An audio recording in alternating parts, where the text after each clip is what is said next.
Assalamualaikum warahmatullahi wabarakatuh.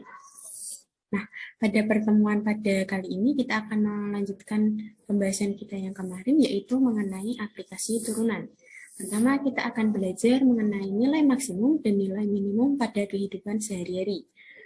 Bisa diperhatikan masalah 3.3, jumlah dua bilangan positif sama dengan 15.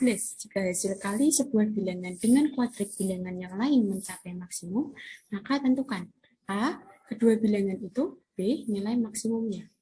Alternatif penyelesaian, pertama kita identifikasi terlebih dahulu apa saja informasi yang didapatkan. Diketahui jumlah kedua bilangan adalah 15. Kemudian hasil kali sebuah bilangan dan bilangan lainnya mencapai maksimum. Yang ditanyakan adalah bilangan-bilangan tersebut dan nilai maksimumnya. Kemudian kita susun model matematisnya. Kita misalkan satu bilangan adalah X, maka bilangan yang lain adalah 15 min X. Perkalian satu bilangan dengan kuadrat bilangan lainnya dapat dirumuskan sebagai berikut. Fx sama dengan 15 dikurangi X dikali X kuadrat, sama dengan 15X kuadrat dikurangi X pangkat 3. Nah, karena mencapai maksimum, maka syarat stasionernya adalah F aksen X sama dengan 0. Sehingga dapatkan F aksen X sama dengan 2 dikali 15 X pangkat 2 min 1 dikurangi 3 X pangkat 3 min 1. Atau 0 sama dengan 30X dikurangi 3X kuadrat. Kemudian kita faktorkan dan didapatkan hasil bahwa X sama dengan 0 atau X sama dengan 10. Nilai X yang menyebabkan Fx maksimum adalah X sama dengan 10. Sehingga 15 dikurangi X sama dengan 15 dikurangi 10, yaitu 5. Nilai maksimumnya adalah Fx sama dengan 15X kuadrat dikurangi X pangkat 3. Kita substitusikan nilai X sama dengan 10. F10 sama dengan 15 dikali 10 kuadrat dikurangi 10 pangkat 3. Didapatkan 15 dikali 100 dikurangi 1000.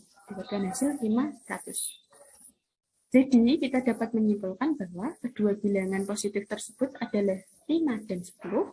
Dan nilai maksimumnya adalah 500. Kemudian kita lanjut ke masalah 3.4. Suatu proyek pembangunan gedung dapat diselesaikan dalam X hari dengan biaya perharinya 3X dikurangi 630 ditambah 2.000 per X 100.000 rupiah. Pemilik gedung menginginkan biaya proyek minimum. Maka berapa lamakah waktu yang dibutuhkan pekerja proyek untuk menyelesaikan gedung tersebut? Pertama, kita identifikasi terlebih dahulu informasi apa saja yang didapat. Diketahui biaya perharinya itu adalah 3X dikurangi 630 ditambah 2.000 per X 100.000. Yang ditanya berapa lama waktu yang dibutuhkan pekerja proyek untuk menyelesaikan gedung agar biaya yang dibutuhkan itu minimum. Kemudian kita susun strategi penyelesaiannya. Pertama, menentukan dahulu fungsi biaya untuk X hari. Dikarenakan pada soal diketahui biaya per hari, maka kita harus kalikan terlebih dahulu dengan X. Misalkan Fx sama dengan X dikali 3X dikurangi 630 ditambah 2000 per X. Maka didapatkan fungsi Fx sama dengan 3X kuadrat dikurangi 630X ditambah 2000. Nah, karena mencapai maksimum, maka syarat stasioner F aksen X sama dengan 0. Sehingga untuk menentukan X saat nilai fungsinya minimum terjadi pada saat F aksen X sama dengan 0. Didapatkan F aksen X-nya adalah 6X dikurangi 630. Maka untuk F aksen X sama dengan 0, didapatkan nilai X sama dengan 105. Jadi dapat disimpulkan bahwa agar biaya minimum, maka pekerja proyek harus menyelesaikan pembangunan gedung tersebut dalam waktu 105 hari.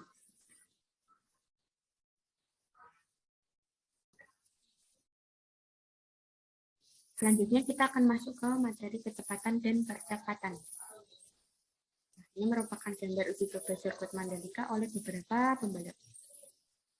Saat kalian menyaksikan ajang MotoGP, pastinya kalian melihat bahwa pembalap akan mengurangi laju motor mereka saat melewati tikungan tajam, dan biasanya akan mempercepat laju motor saat melewati lintasan yang lurus. Nah, jika kita misalkan jarak lintasan merupakan fungsi waktu atau S sama dengan Ft, dan kecepatan adalah VT, maka apabila terjadi laju perubahan dari lintasan, dapat dirumuskan VT merupakan limit dari FT ditambah delta T dikurangi FT per delta T, untuk delta T-nya itu mendekati 0. Nah, itu disebut turunan pertama dari FT. Atau VT sama dengan S aksen T, atau fungsi kecepatan merupakan turunan pertama dari fungsi jarak terhadap waktu. Nah, kemudian jika pergerakan pembalap pada lintasan di titik belok diperlambat atau dipercepat, maka percepatan AT-nya itu adalah laju perubahan dari kecepatan yang dapat dirumuskan sebagai AT merupakan turunan kedua dari ST atau turunan pertama dari VT. Untuk lebih memahaminya, silahkan kalian dapat mencermati masalah dan alternatif penyelesaian di masalah 3.5. Sebuah partikel bergerak pada lintasan garis lurus. Persamaan gerak partikel tersebut dirumuskan dengan ST sama dengan 2T pangkat 3 dikurangi T kuadrat ditambah 3T. X dalam cm dan T-nya dalam detik. Tentukan kecepatan dan percepatan partikel pada saat T sama dengan 2 detik. Nah, alternatif penyelesaiannya yaitu kita identifikasi dulu apa saja informasi yang didapat. Diketahui ST-nya adalah 2T pangkat 3 dikurangi T kuadrat ditambah 3T. Kemudian yang ditanya adalah VT saat T sama dengan 2 dan AT saat T sama dengan 2. Nah, untuk mencari VT, maka kita harus menurunkan fungsi ST terhadap waktu, terhadap T. Kemudian untuk mencari AT, kita turunkan fungsi VT terhadap T. Kemudian didapatkan VT sama dengan turunan dari 2T pangkat 3 dikurangi T kuadrat ditambah 3T, yaitu 6T kuadrat dikurangi 2T ditambah 3. Sehingga untuk T sama dengan 2, kita substitusikan nilai T-nya sama dengan 2, didapatkan 23. Lalu untuk AT itu adalah turunan dari VT, yaitu turunan dari 6T kuadrat dikurangi 2T ditambah 3, didapatkan AT sama dengan 12T dikurangi 2. Maka untuk T sama dengan 2 didapatkan nilai A2 itu 22. Jadi kecepatan partikel saat T sama dengan 2 adalah 23 cm per sekon dan percepatannya adalah 22 cm per sekon kuadrat. Nah, kemudian setelah kalian mempelajari nilai maksimum, nilai minimum di kehidupan sehari-hari dan juga kecepatan dan percepatan, kalian bisa mengerjakan latihan soal di kegiatan 3. Jika ada yang ingin ditanyakan, kalian bisa langsung menanyakan di forum Google Classroom. Sekian untuk pertemuan ini, saya akhiri. Kurang lebihnya mohon maaf. Wassalamualaikum warahmatullahi wabarakatuh.